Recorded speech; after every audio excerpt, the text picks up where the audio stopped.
خب بچه این تفنگ هانتر ساخت ترکیه است و تفنگ 5.5 قدرت خیلی بالایی داره.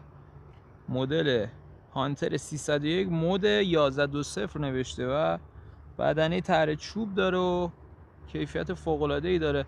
من نزدیکم نشون بدید اینجا رو.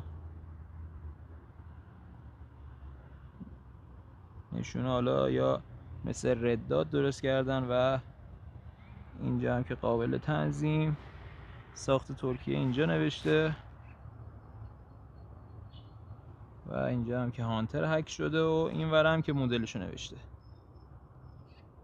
از نوع سلاحای زامن داره. اینجا زامن داره، تا این زامن رو نزنی شما نمیتونی شلیک کنی. زامن که زده بشه شلیک میکنی و قدرت واقعا فوق العاده ای داره تفنگ هانتر.